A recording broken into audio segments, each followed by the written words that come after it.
பண்ணதுக்கு அப்புறம் நான் என் ஹஸ்பண்ட்க்கு சொன்னேன், ஏதாவது போயிட்டு இருக்கு, நீங்கள் ப்ளீஸ் கொஞ்சம் பாருங்கள். அப்புறம் தான் போய் என் ஹஸ்பண்ட் அவருக்கு அந்த ஆஃபீஸர் சேர்ந்து பேசியாச்சு பர்சனலி. அப்புறம் இல்லை, அவருக்கு வந்து நாங்கள் பேசிக்கலி ஹிந்துன்றது நம்பிக்கை இல்லையா.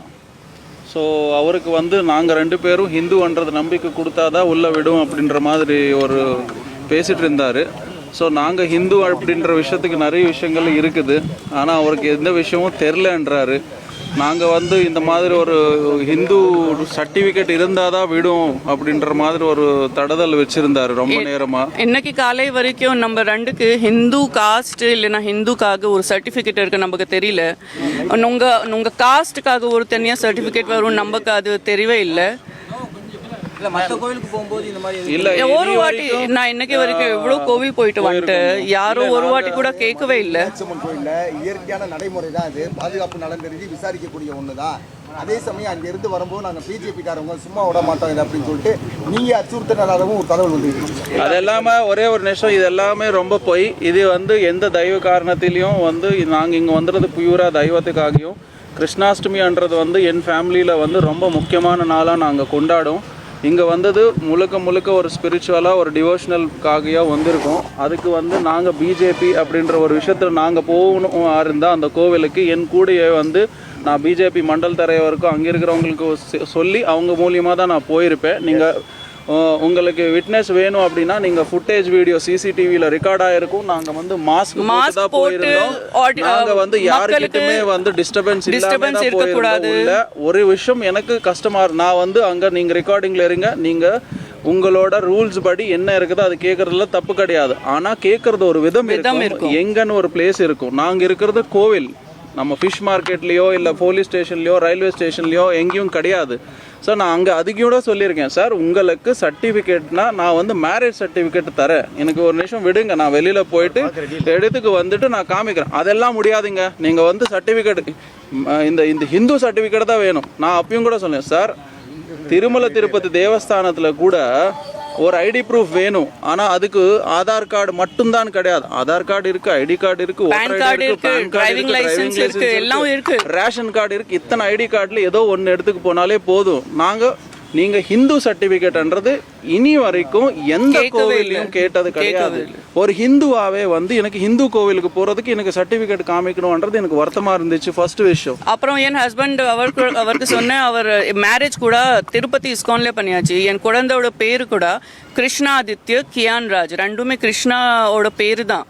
ஸோ இது கூட எனக்கு தெரியாது, இதெல்லாம் நாங்கள் தெரிஞ்சு வச்சுக்கணுமான்னு கேட்டார். நான் சொன்னேன், சார் இதுவும் கரெக்டு தான், நாங்களை பற்றி நீங்கள் தெரிஞ்சுக்க வேண்டிய அவசியம் கிடையாது, நான் அதுவும் கூட சொல்ல மாட்டேன். ஆனால் என்ன கூட்டு வந்தது இஸ்கான்லேருந்து வந்திருந்தவங்க, இங்கே திருப்பாளையம் இஸ்கான் டெம்பிள்லேருந்து வந்திருந்தவங்க, காலையில் மாதா இன்னும் கூட வந்திருந்தாங்க. அவங்களெல்லாம் ISKCON devotees based in Madurai, அவங்க ஹிந்துஸ். சிம்பிள் லாஜிக் என்னன்னா, இதில் ஒரு இஸ்கான் டிவோட்டி இன்னொருத்தர்லேருந்து கூட்டு வருவாங்களா? ஒரு கொஷன். ரெண்டாவது வந்து இங்கே எங்கேயுமே வந்து இவங்க வரக்கூடாது அவங்க போகக்கூடாதுன்றது கிடையாது இல்லையா, கரெக்டா? ஸோ ஏன் வந்து இது வந்து ஒரு பொசிஷனில் இருக்கிற ஒருத்தருக்கு இவங்க யாருன்றது தெரியாமல் இருக்காங்கன்றது என்னோட நம்பர் 1 கொஸ்டின். ரெண்டாவது வந்து உங்களோட ரூல்ஸ் இருந்துட்டோம், நாங்கள் ஃபாலோ பண்ணுறேன், மற்றவங்க மாதிரியே நானும் ஃபாலோ பண்ணுறேன். நான் சொன்னேன், சார் நீங்கள் அங்கே போங்கன்னு சொன்னால், சார் உங்களுக்கு விஐபி முடியாது, நாங்கள் அங்கே போங்கன்னா நாங்கள் போகிறேன், நான் லைனில் நிற்கிறேன்.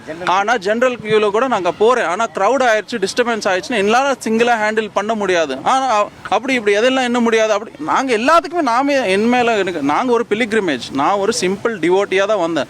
நாங்கள் இங்கே எந்த அரசியலையும் எது மாதிரி வரல.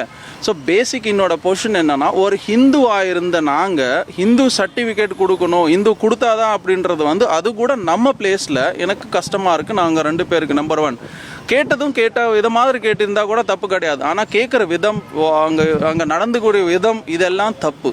அதுதான் என்னோட கோயில் நிர்வாகத்திலிருந்து இது சாதாரண நடைமுறைன்னு சொல்லி இருக்கிறாங்க. சார் சாதாரண நடைமுறையா தான் எல்லாமே இருந்திருக்கலாம் சார். ஆனா வந்து விரும்புறீங்களா மன்னியம் பண்ணிடலங்க, அரசு அந்த மாதிரி வேற. இந்த மாதிரி இங்க பாருங்க, கோவில், அப்புறம் எஜுகேஷன் சிஸ்டம்ஸ், ஹாஸ்பிட்டல்ஸ், இந்த மாதிரி விஷயங்களில் வந்து அமைதியாக என்னன்றது கேட்டுக்கிட்டு தெரிஞ்சுக்கிட்டு நடவடிக்கை பண்ணுறது கூடியான ஆள் இருக்கணும். அங்கே நாங்கள் சொல்கிறது தான் சட்டம், நாங்கள் தான் சட்டம் பண்ணுறது கிடையாது இல்லையா. அங்கே வந்து ஒரு ஐடி கார்டு கேட்டாங்கன்னு வச்சுக்கோங்களேன், இப்போது ஆதார் கார்டு இல்லைன்னா அடுத்து இன்னொரு ஐடி இருக்குது, அது இல்லைன்னா இன்னொன்று இருக்குது. நமக்கு ஒன்றே ஐடி கார்டு இருக்குது சொல்லுங்க. இப்போ நீங்கள் காஸ்ட் கார்டு சொல்கிறீங்க, நான் சொன்னேன் சார் ஃபர்ஸ்ட் ஆஃப் ஆல் இங்கே ஃபோன் அலௌடு கிடையாது, எனக்கு ஆதார் கார்டு இருக்குது, ஆதார் கார்டில் எங்கே தெரியும் அப்படின்றாரு. ஃபர்ஸ்ட் ஆஃப் ஆல் நாங்கள் இங்கே தானே இருக்கிறோம், இப்போ நாங்கள் யாருன்னே தெரியாமல் இருந்துச்சுன்னா. நடிகை நமிதா தான் வந்திருக்கதா கோவில் நிர்வாகத்துக்கு தெரியுமா? நீங்க சொன்னீங்களா நமிதா? சார் நாங்கள் யாருக்கு டிஸ்டர்ப் பண்ண கூடாதுன்றதுக்காக மாஸ்க் போட்டு உள்ளே போட்டோம். இல்லை சார், நாங்கள் அவங்க பேசும்போது இல்லை ஒரு நிமிஷம், மாஸ்க் போட்டு தான் உள்ளே போகும்போது ஃபஸ்ட்டு நாங்கள் அந்த போலீஸ் ஸ்டாஃப்க்கு இன்ஃபார்ம் பண்ணியாச்சு, ஆல்ரெடி இன்ஃபர்மேஷன் நேற்று கொடுத்தாச்சு, நீங்கள் போங்கம்மா நாங்கள் எல்லாம் சொல்லியாச்சு தான் சொன்னாங்க. ஓகே, அங்கே போலீஸ் ஸ்டாஃப் கூட சொன்னாங்க, மேடம் சூப்பர் மேடம் நீங்கள் மாஸ்க் போட்டு வந்தீங்க, அப்படியே போங்க உள்ளே, அங்கே வந்து போயிட்டு நீங்கள் முடிச்சுட்டு வந்துடுங்க. நாங்கள் அப்போது அங்கே போகும்போது தான் இவங்க நம்பலைன்னு சொல்லிட்டு இவர் போய் ஃபுல்லாக சொல்லிட்டு இருக்காரு, இவங்களும் இன்னும் 4-5 மாதாவும் போய் சொல்லிட்டு இருக்காங்க. நாங்கள் வெளியில் மாஸ்க் கழட்டி காமிச்சிருக்கோம், ஆனாலும் கூட அவர் வந்து ஒரு ஆல்மோஸ்ட் ஆக்சுவலி இவங்க உள்ளே போய் 20 நிமிஷமாக வந்து பேசிட்டு இருக்காங்க. இவங்க என்கிட்ட வந்து சொல்றது சங்கடமா இருந்துச்சு. அப்போ திடீர்னு ஒரு அந்த மாதா வந்துட்டு மேடம் நீங்க ஹிந்துவா அப்படின்னு கேட்டாங்க. ஆமாங்க கேள்வி வருதுன்னு ஒரு கொஸ்டின் வந்தது. அதுக்கப்புறம் தான் நான் வெயிட் பண்ணிட்டே இருந்தேன், அவங்க அமைதியா பேசிட்டு இருந்தாங்க. என்ன இந்த பிரச்சனைன்னு புரியலன்னு சொல்லிட்டு நான் போய் கேட்கும் போது தான் சொல்கிறாரு, இல்லை சார் உங்கள் மேலே ஒரு புகார் வந்தது அப்படின்னாரு. அவங்க மேலே புகாரா, என்ன ஆச்சு சார்? இல்லை சார் நீங்கள் முஸ்லீமாக தகவல் வந்தது, அதனால் உள்ளே விட மாட்டோம் அப்படி இப்படின்னாரு. சார் இதெல்லாம் வந்து தெரியாது எனக்கு, நீங்கள் என்ன வேணாலும் உங்கள் வச்சுக்கோங்க, நாங்கள் வந்து இதுதான். ஏன்னா என் கல்யாணம் இஸ்கானில் நடந்தது, என் குழந்தையோட பேர் கிருஷ்ணாஷ்டமி. இந்த கிருஷ்ணாஷ்டமி அன்னைக்கு தான் என்னோட குழந்தைய நாங்கள் மீடியாவுக்கு எல்லாம் இன்ட்ரடியூஸ் பண்ணியிருக்கோம். உங்களுக்கு எல்லாம் ஞாபகம் இருக்குதுன்னு நினைக்கிறேன். ஸோ எல்லா கிருஷ்ணாஷ்டமி நாங்கள் கொண்டாடுறோம், எல்லா ஃபெஸ்டிவல்ஸும் கொண்டாடுறோம், எல்லாம் பொங்கலுக்கும் ஃபெஸ்டிவல். ஒரு வைரல் வீடியோவே ஆயிடுச்சு அதில். ஸோ மீடியா பத்திரிகை நண்பர்களுக்கு எல்லாருக்குமே தெரியும் நாங்கள் யாருன்ட்டு, ஒரு மேலதிகாரிகள் இருக்கிறவங்களுக்கு எல்லாருக்குமே தெரியும். அட்லீஸ்ட் நாங்கள் எங்கே போனாலும் வெளிநாட்டில் கூட எல்லாருக்குமே தெரியும். ஸோ இது வந்து சார் கோரிக்கை அப்படி அரிசியெல்லாம் எடுத்துக்க வேணாம், இது வந்து இது அரசியலாக எடுத்துக்க போக வேணாம். இது வந்து எப்படின்னா ஒரு மனிதன் டு மனிதன், இது நான் இருக்கலாம், நாளைக்கு என்ன ஒரு விஷயம் எனக்கு என்ன கஷ்டமா நான் அது கூட அவர்கிட்ட சொல்லி, சார் நாங்கள் இந்த ஊரில் வந்து இருந்தவங்களே உங்களுக்கு தெரிலன்றீங்க, நாளைக்கு வெளிநாட்டிலேருந்து ஒரு டூரிசம்காக வருவாங்க. இது வந்து எப்படின்னா நாளைக்கு இங்கே மற்ற ஸ்டேட்லேருந்து யாராவது வந்தாலும் கூட இப்படி பிஹேவ் பண்ணுறது வந்து நம்ம தமிழ்நாடோட கலாச்சாரத்தை வந்து நம்மளோட தமிழ்நாட்டிலேருந்து இருந்த ஒரு எவ்வளோ. நமிதா செய்தியாளர்களை சந்தித்த காட்சிகளை பார்த்து